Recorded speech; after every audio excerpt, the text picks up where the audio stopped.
आप देख रहे हैं न्यूज नाउ 24/7। ताज़ा खबरों के लिए हमारे साथ बने रहें। बिहार के पूर्णिया में वोटर अधिकार यात्रा के दौरान नेता विपक्ष राहुल गांधी ने मोदी सरकार पर तीखा हमला बोला। उन्होंने कहा कि इस सरकार ने देश के युवाओं के लिए सारे रास्ते बंद कर दिए हैं।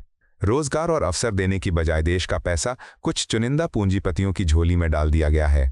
राहुल गांधी ने कहा कि युवाओं को सपना दिखाया गया था कि उन्हें नौकरी और सुरक्षित भविष्य मिलेगा, लेकिन वास्तविकता यह है कि बेरोजगारी अपने चरम पर है। उन्होंने कहा कि सिर्फ इतना ही नहीं, सरकार अब जनता का वोट भी चोरी कर रही है और उनके अधिकार छीन रही है।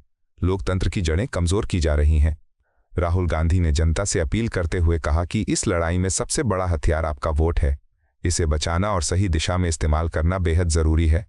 उन्होंने कहा कि कांग्रेस और इंडिया गठबंधन लोकतंत्र, भाईचारा और संविधान की रक्षा के लिए प्रतिबद्ध है। युवाओं, किसानों और आम जनता की आवाज संसद से लेकर सड़कों तक उठाई जाएगी। राहुल गांधी ने कहा कि हम सब मिलकर इस तानाशाही सोच को हराएंगे और देश को नए रास्ते पर ले जाएंगे। नरेंद्र मोदी जी ने आपके सब रास्ते बंद कर दिए। आपके सब रास्ते बंद कर दिए। अग्निवीर से आपका रास्ता खुला या बंद हुआ? अग्निवीर से रास्ता खुला या बंद हुआ?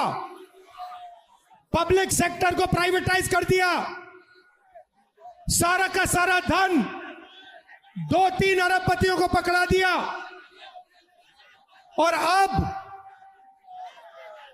जो आपका हक है, आपका वोट है, उसे चुराने लगे हुए हैं, क्योंकि वो नहीं चाहते कि इस देश में गरीबों की, दलितों की, आदिवासियों की, पिछड़ों की, अल्पसंख्यकों की आवाज सुनाई दे।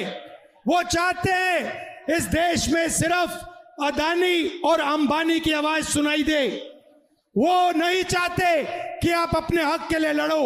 इसीलिए वो अब वोट चोरी करके चुनाव चोरी कर रहे हैं।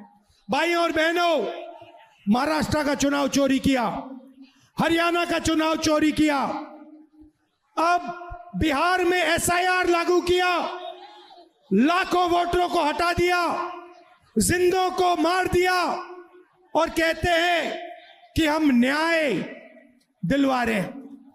भाइयों और बहनों, मैं आपसे कहना चाहता हूं, बिहार में एक वोट चोरी नहीं होने देना है। आपको यह वीडियो पसंद आया हो तो इसे लाइक करें, हमारे चैनल को सब्सक्राइब करें।